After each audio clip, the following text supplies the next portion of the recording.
আসসালামু আলাইকুম এভরিওয়ান, কি অবস্থা, কেমন আছেন সবাই? আশা করি সবাই ভালো আছেন। তো আজকে আমি চলে এসেছি কান্দুগড় গাগরাঘাটার যে অনেক বড় একটা বিল আছে, এই বিলের মাঝখানে।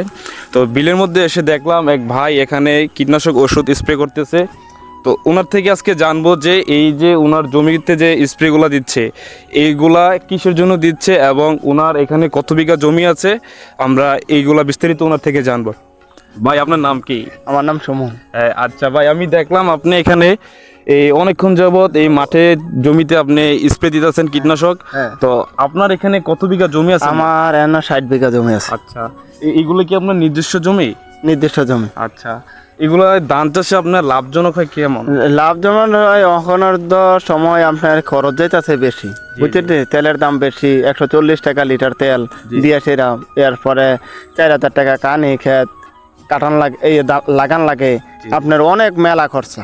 আমরা গিয়া পুষে না। হ্যাঁ, আমরা গিয়া পুষে না।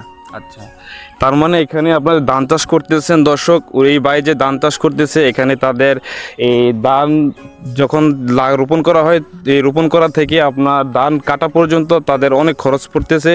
এবং এই ব্যবসাটা আপনাদের দেখাবো, যে আমরা জানবো বাইরে থেকে যে এই ধান চাষ করে কি আসলে কি লাভ, কৃষক কিভাবে পুষবে। তো আপনার কি ধারণা এবার মাঠে কি পরিমাণ ধান আসবে? এবার মাঠে ধানের ভালোই আছে।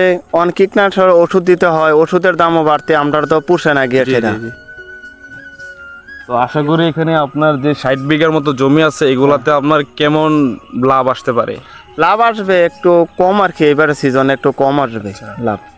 তো এই যে ধানগুলা দেখতেছি কি অল্প কিছুদিনের মধ্যে আপনার ধানই পড়ে যাবে। এই ধানটা সুবর্ণ থ্রি, এই ধানটা আপনার বৈশাখ মাসের প্রথম দিয়ে ধান কাটা পড়বে।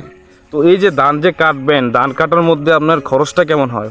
খরচটা আপনার বেশি হবে। মিশিংতে ধান কাটলে অন তেলের দাম বেশি, অন মিশিংয়ের দাম ধরেন 8,000 10,000 টাকা কানি ক্ষেত ধান কাটতে হইব। ধানের মন ব্যস্ত হয় 1100 টাকা বা 1050 টাকা। আচ্ছা, তো এই মুহূর্তে আমরা যে ভিডিওটা করতেছি, অবশ্যই ভিডিওটা শেষ পর্যায়ের দিকে চলে আসছে। তো ভাইয়ের কাছে আরেকটা প্রশ্ন আছে, যে নতুন যারা ধান চাষ করে স্বাবলম্বী হতে চায়, তো তাদের বিষয়ে আপনি যদি কিছু বলতেন। তাদের বিষয়ে আপনার তারা যদি এই ধান করে, ধরেন সুবর্ণ থ্রি করে, ধানটা এটা ভালো হয়। জি। তো এইভাবে এই বীজটা রোপণ করলে কি নতুন যে কৃষকরা স্বাবলম্বী হতে পারবে? স্বাবলম্বী হতে পারবে। জি জি, অসংখ্য ধন্যবাদ আপনাকে ভাই।